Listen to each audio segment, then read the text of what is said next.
চিরকালে জামাতের সাথে আমাদের ঐক্য হবে কিনা সন্দেহ আছে। এরা একটা মুনাফিক দল। মনে রাখবেন, গায়ের জোরে দেশ শাসন করার দিন শেষ হয়ে গেছে। সেই বাংলাদেশ এখন আর সেই বাংলাদেশ নয়। বিরোধী দলকে দমন করে দমন পীড়ন, খুন, ফাঁসি, জেল, রিমান্ড, আয়নাঘর দিয়ে আজীবন ক্ষমতায় থাকার স্বপ্ন যারা দেখেন, সেই দিন শেষ হয়ে গেছে। যদি আমরা পিআর পদ্ধতির নির্বাচন আমরা যেটুক বুঝি, যেটুক পড়েছি, তাতে দেখা যাবে ভোট দিলেন মিরপুরে আমিনুলকে, এমপি পাবেন সন্দীপের বাবুলকে। দেশের অধিকাংশ জনগণ পিআর চায়। আপনি গণভোটে পিআরের পক্ষে মতামত গ্রহণ করুন। আমরা জামাত ইসলামীর পক্ষ থেকে কথা দিচ্ছি, অধিকাংশ জনগণ যদি পিআরের পক্ষে ভোট দেয়, আপনাদেরকেও মানতে হবে। আলোচনা তো শেষ হয়নি, এখনো আলোচনা চলছিল। আলোচনা চলা অবস্থায় এই ধরনের কর্মসূচির অর্থই হচ্ছে যে একটা অহেতুক একটা চাপ সৃষ্টি করা, যেটা আমি মনে করি যে গণতন্ত্রের জন্য শুভ নয়। রাজপথে আসলেই কি সমাধান হয়ে যাবে? আমরা এখন পর্যন্ত সবচেয়ে বড় রাজনৈতিক দল, এ ব্যাপারে কোনো সন্দেহ নেই। আমরা কিন্তু এখন পর্যন্ত কোনো ইস্যুতে, এই আফটার দিস চেঞ্জ, এই পরিবর্তনের পরে কিন্তু আমরা কোনো ইস্যুতেই রাজপথে আসিনি। আমরা আলোচনার মাধ্যমেই সমস্ত কিছু সমাধান করতে চাচ্ছি। আমার বিশ্বাস এটা আলোচনার মাধ্যমেই শেষ হবে।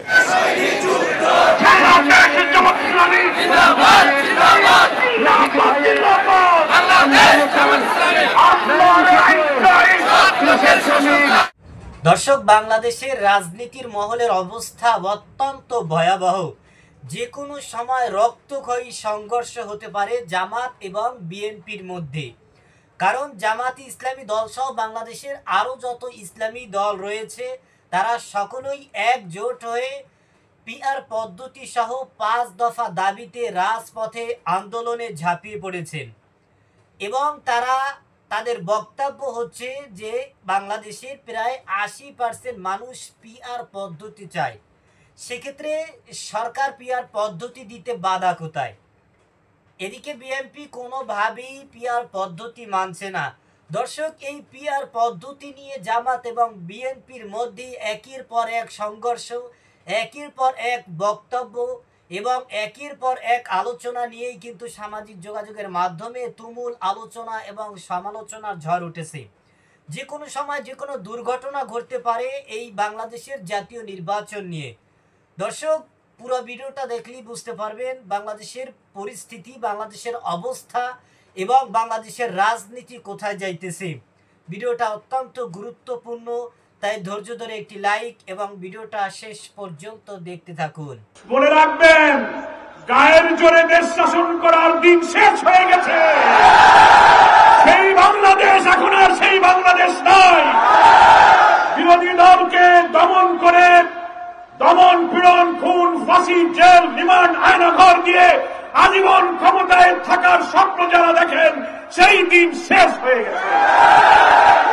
আবার এই বিদ্যমান রাষ্ট্র কাঠামোতে আমরা বলতে চাই, মেজর গুরুত্বপূর্ণ সংস্কারগুলো বাস্তবায়ন না করে যদি বিদ্যমান রাষ্ট্র কাঠামোতে আবার নির্বাচন হয়, আরেকটি হাসিনার জন্ম হবে, আরেকটি ফ্যাসিবাদের জন্ম হবে। বাংলার মানুষ তা হতে দেবে না।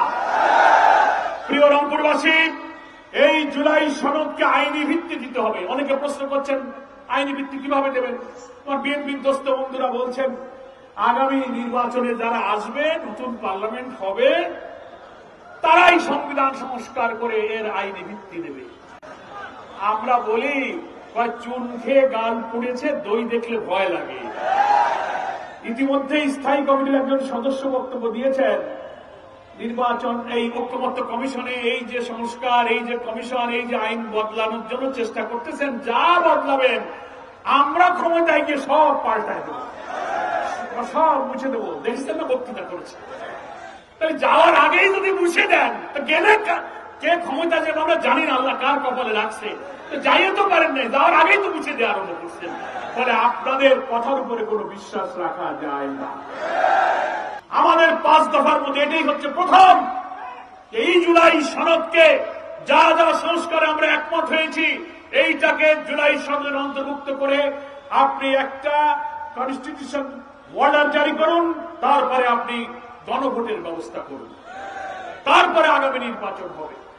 আমাদের বন্ধুরা যারা সবসময় একটা বিগ ব্রাদারলি অ্যাটিটিউড, বড় ভাই সুলভ ক্ষমতার দাপট দেখায়, ওনারা বলছেন না, এটা আদালতে 106 অনুচ্ছেদ অনুযায়ী সুপ্রিম কোর্টের পরামর্শ চাওয়া হোক।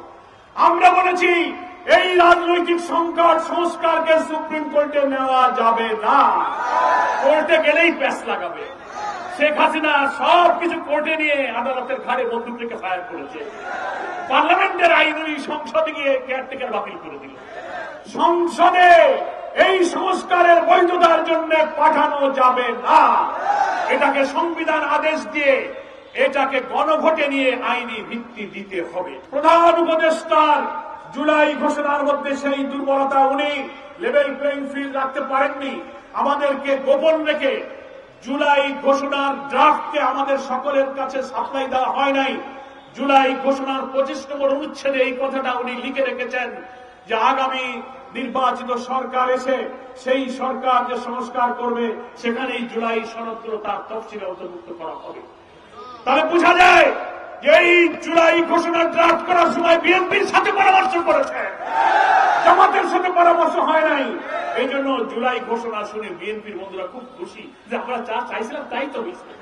এখন বলতে পারতেছে, সেই জন্য বলে যে না, জুলাই ঘোষণায় বলা আছে পরবর্তী সরকার এটা করিবে।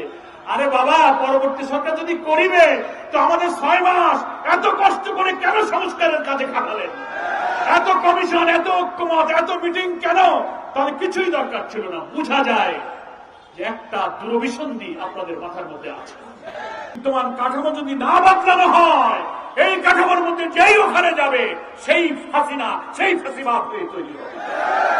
ফ্যাসিবাদকে যারা এই 17 বছর টিকিয়ে রেখেছিল 14 দল আর জাতীয় পার্টি, এরা যদি আওয়ামী লীগের সাথে না থাকতো, এরা এই স্বৈরাচারী হয়ে ওঠার সুযোগ পেত না, এই নির্বাচনের বৈধতা পেত না। ফলে আওয়ামী লীগ যে অপরাধী, জাতীয় পার্টির 14 দল মেনন ইনুরা একই অপরাধী। আমরা তাদের রাজনৈতিক কার্যক্রমকে স্থগিত করতে বলেছি, নিষিদ্ধ করতে বলেছি। এই 5 দফা দাবি মানতে হবে।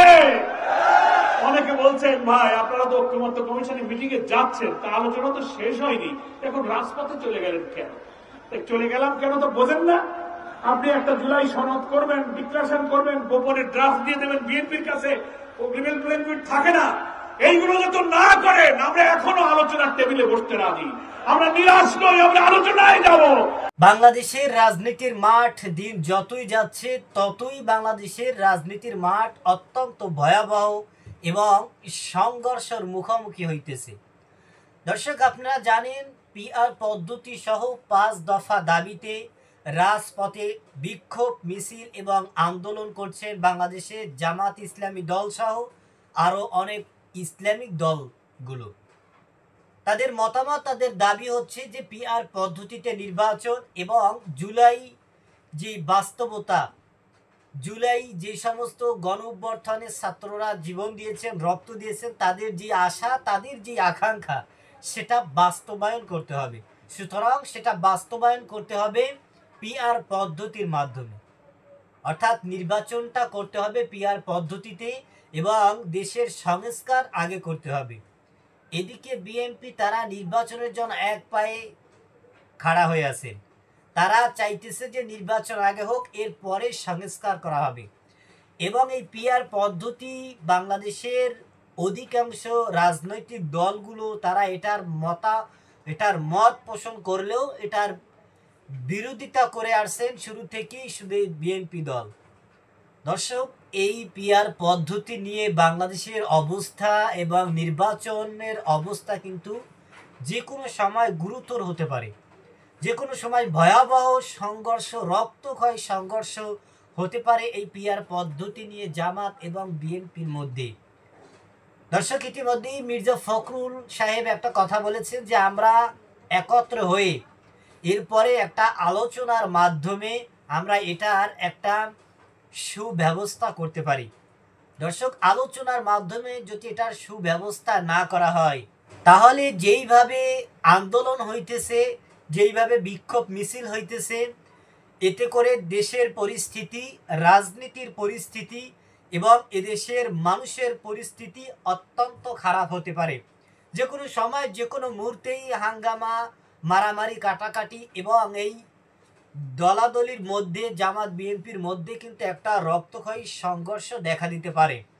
এজন্য বাংলাদেশের সর্বস্তরের মানুষের দাবি যে এটা নিয়ে একটা সুস্থ একটা ভালো পরামর্শের মাধ্যমে যাতে করে বাংলাদেশের যত রাজনৈতিক দল আছে তারা যেন সকলে ঐক্যমত হয়ে এরপরে এর একটা সুস্থ ফয়সালা এবং সুস্থ যেন একটা বিচার এবং সুস্থ একটা আলোচনার মাধ্যমে যাতে করে সুন্দর একটা নির্বাচন বাংলাদেশকে উপহার দেওয়া যায়। দর্শক, এ নিয়ে আপনার কোনো মতামত থাকলে জানাতে পারেন আমাদের কমেন্ট সেকশনে। আজ এ পর্যন্তই। সুস্থ থাকবেন, ভালো থাকবেন। দেখা হবে আগামী কোনো ভিডিওতে, কথা হবে নতুন কোনো বিষয় নিয়ে।